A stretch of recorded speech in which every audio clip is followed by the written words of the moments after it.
6:30 ujutro je, ja idem radit, skupljam moranu, ona je na bojanju i pramenovima, ja imam jedno šišanje za odraditi u salonu i nakon toga idem u akademiju jer danas je prvi nakon lockdowna Blondi balajaž seminar. I veselimo se. Uglavnom, evo, skupio sam moranu i idemo u salon i pokušat ću se ne sudarit i jesi spremna lepa? Ne vozi, ne snima, na semaforu smo u crvenoj. Bog Tonka!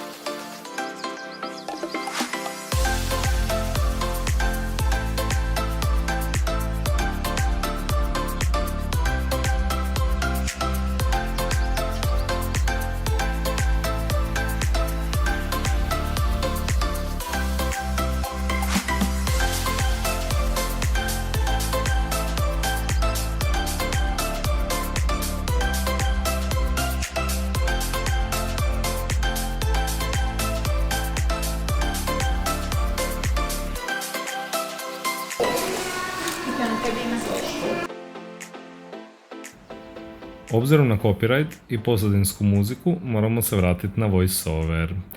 Uglavnom, u ovom dijelu objašnjavam kako ćemo pozicionirati pramenove i što sa tim pramenovima želimo postići na njezinoj kosi.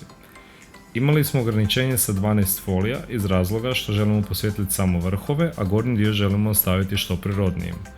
Na prednjem dijelu kosu ćemo dijeliti u 4 sekcije, od kojih ćemo svaku od njih natapirati kako bi izgubili ovaj višak mlade kose, te da nam se stvori ljepši prelaz. Prijelaz.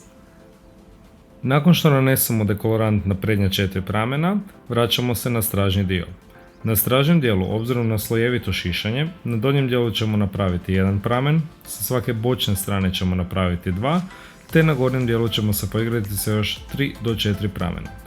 Kada imate ovakvu koloraciju, jako je bitno da razmislite o tome što želite dobiti na kosi, da si vizualizirate dijelove koje želite posvijetliti i da ne pretjerujete sa folijama.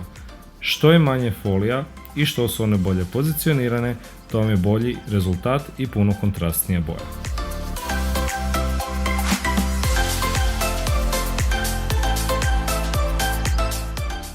Daj mi jednu opačku. Koja je napačka? Sve. Upside down.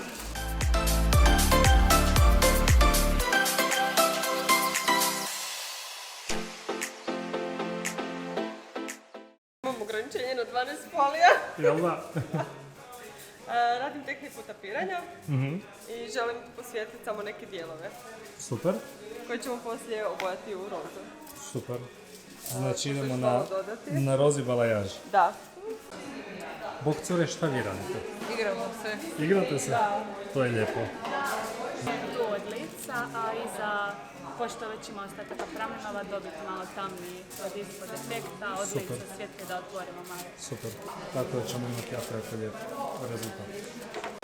Ok, ovdje imamo jedan color correction moment, gdje imamo svijetle vrhove, malo tamniju sredinu i ponovo svijetle gore kod koljena, pa da pitamo vlasnicu kose što se dogodilo. Ništa, u pravilu prvo bila sam crna i već godinu dana sad imam proces posjetljivanja kose u pravilu i to je to. Sad ćemo raditi pramenove. Dobro, znači zapravo ono što nas najviše nekako muči ova svjetla crta tu na ovom gornjem dijelu, a ovo je malo tamni dio, tako da se sad rješavamo toga i bit ćeš jako lijepo.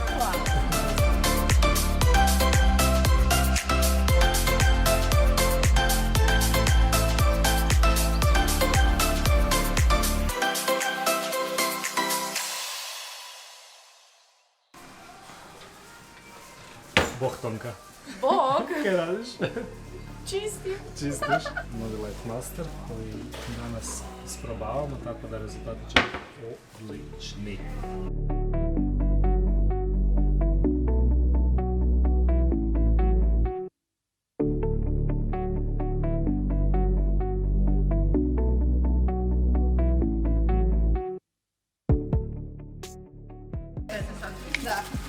Znači doslovno se uzmi u ruku. Uzmi veliku količinu u ruku, sa rukom zagrabi i samo to. Super. I prema korijenu.